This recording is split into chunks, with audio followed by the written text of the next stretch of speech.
situation was bad because we noticed the animals dying. It's not easy in a drought-stricken area for camels to die. And when we started noticing the camels are dying and there are few goats started dying, it was very clear that the situation was getting out of hand. And the relief food coming from the Red Cross and also coming from the government of Kenya was not enough to cater for the population in East Pokot. We don't have much reliable rainfalls also to promote the cultivating of crops. We've tried many times, but we end up failing. We don't really harvest. Like the first 2 months, we could have rain, and then later the rain disappears. Like now, even the temperatures, the plants wilt so fast, and we don't have water catchment area. We have not harvested any water to irrigate the crops. Vile ukame inakujanga hapa inaanza kitu kama January, February na March. Inakuwa kali kabisa. Watu wanatoka upande mbalimbali, upande hapa Kamrio kutafuta chakula hapa, kwa sababu hapa ni kama stage ambayo watu wanapata mahindi kidogo kidogo. Maana hapa ni mawe, hakuna pale unaweza lima. Ni mawe kama hiyo, ukipata tu kidogo kama hiyo nyumba. Unajua watu wakipanda mahindi zingine haitoki, inakuja mpaka saizi hii inamalizika. Walipeana siku hiyo kama mahindi, wimbi na maharagwe kidogo kidogo. Sasa tukipata hiyo chakula hata kama ni korokoro moja ama hiyo wimbi yake hata kama ni korokoro moja wanachanganya, alafu inasaidia watoto wadogo wakunywe uji.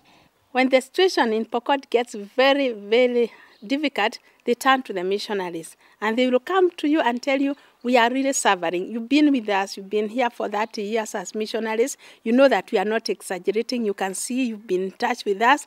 So once the food started coming in from the Hakimani, the Jesuits, the people are extremely grateful because they trust us. The food has helped my family because here in Barbelo, especially here in Pokot, we don't cultivate. So the food we have received has helped us to get food, and my children have gone to school in time, and also on the side of their health, it has helped them. Like when I cook githeri, that is maize and beans, they get protein. Yes, so that is how the food has really helped me and my family. When the children get like breakfast, good breakfast, like if they have uji, they can go to school early and they can also learn something. Without the food, especially in this place, children are not able to go to school because they walk for long distances to get to school, and also their reasoning capacity. When they are hungry, they don't really catch, or they don't understand what they are being taught. The people who benefited from the relief food were mainly the sick people who came to our medical project, the school-going children, the primary school, the nursery school, and also those abandoned aged people. And the number of those who benefited goes to almost 8,000 people. That is covering the 23 mobile units we are in and the 2 static dispensaries, Babero and Kositei in East Pokot. Right now, I can say that the community is growing, and on the side of knowledge, like they are trying all means of getting more ideas, like now making small shambas for mboga, for vegetables. So at least the community is trying to grow, and also with the knowledge that they have, like the children who have come out of school, they try to help. Like they look for a job or something to support the food that they receive from the donation.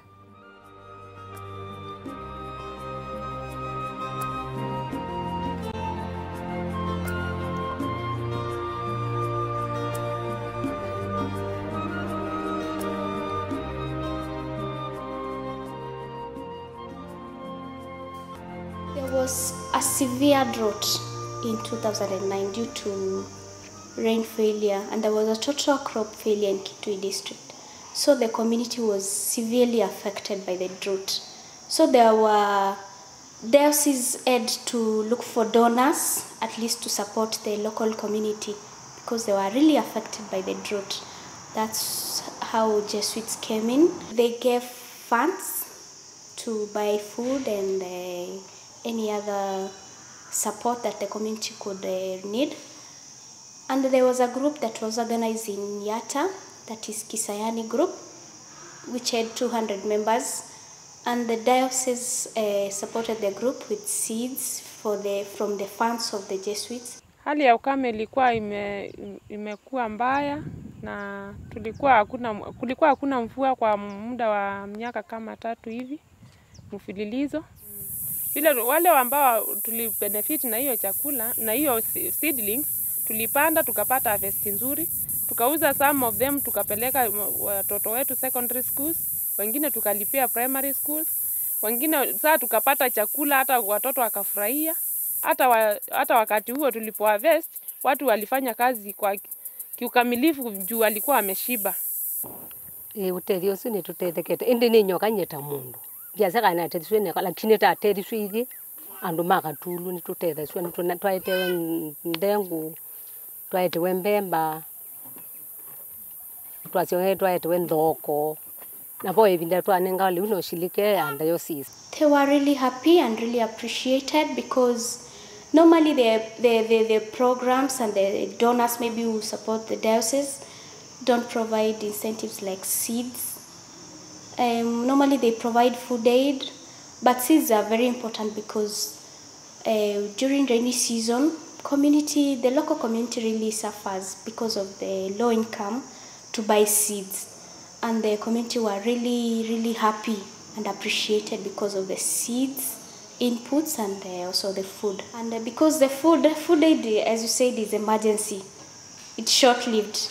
But for seeds, it's somehow preventive and also developmental, because it's something continuous.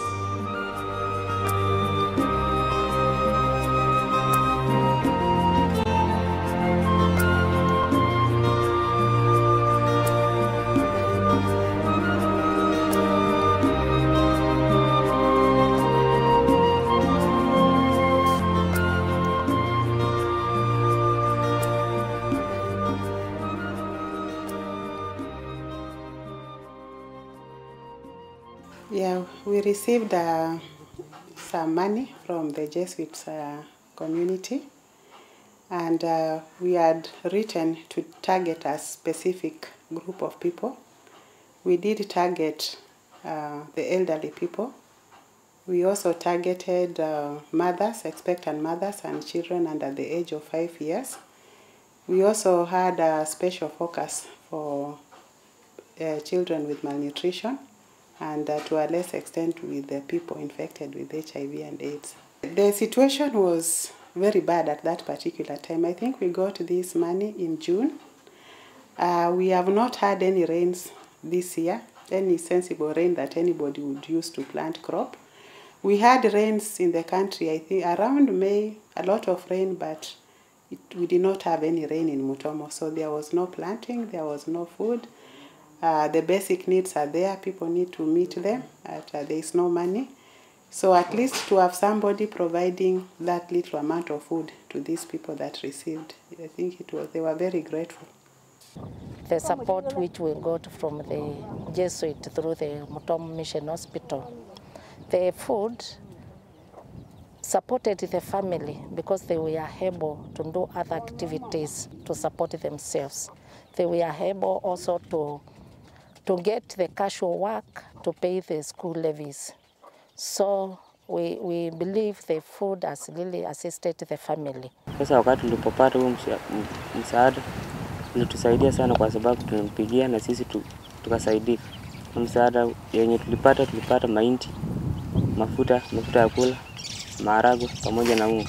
We were able to reach about 1,400 people in total. It was a godsend for them, actually. It came at a time they didn't expect anything. at a time that maybe there is no food in the house, and all of a sudden this support comes their way. So they were very pleased that it came at that particular time.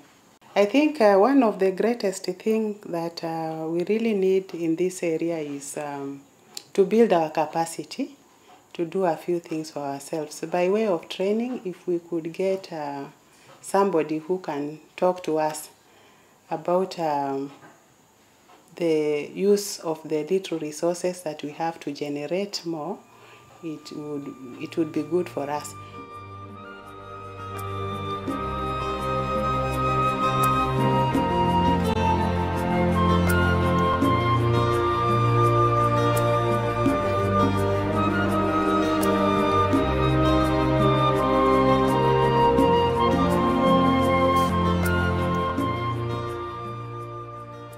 We are in the tribal clashes, which started last year, October, and it was the time when the rains were beginning. And from that time, people were evicted from their original homes. They were scattered all over the mission. We had 4 IDP camps. And so that rains, those were the short rains. There was nothing which was planted. So people were not at their homes.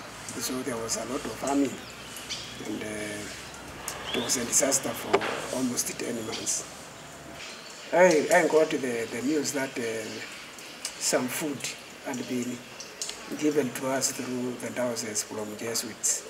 And when that food came, it came the right time, because practically it fed more than 5,000 people.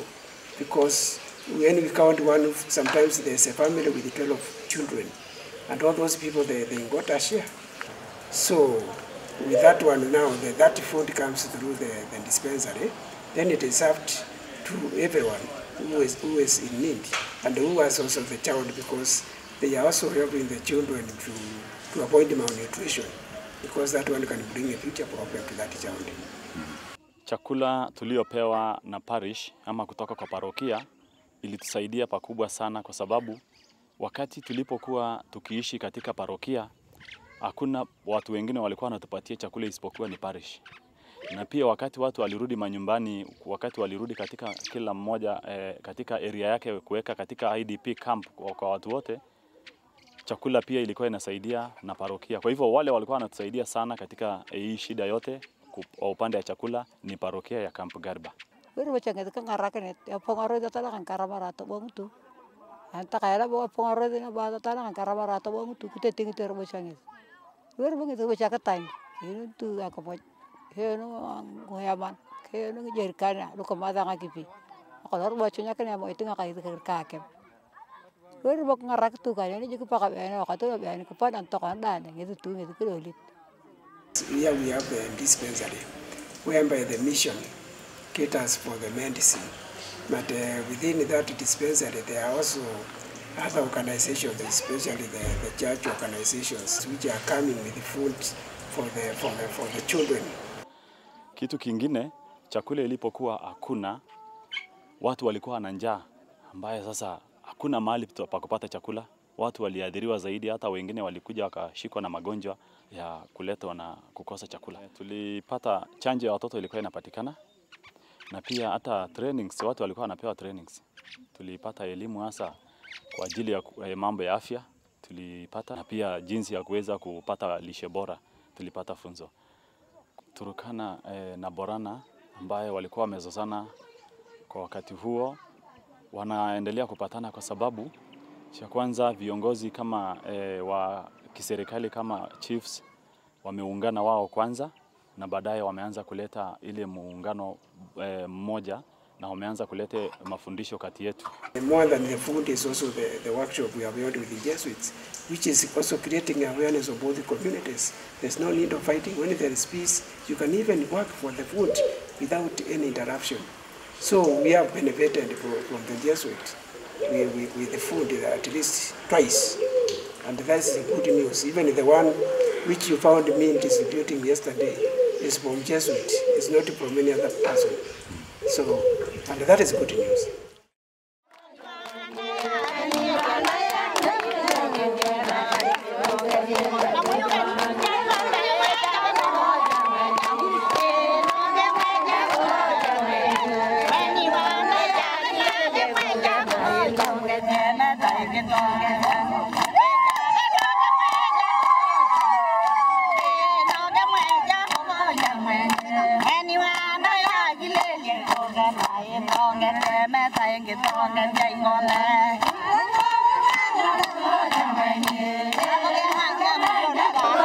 When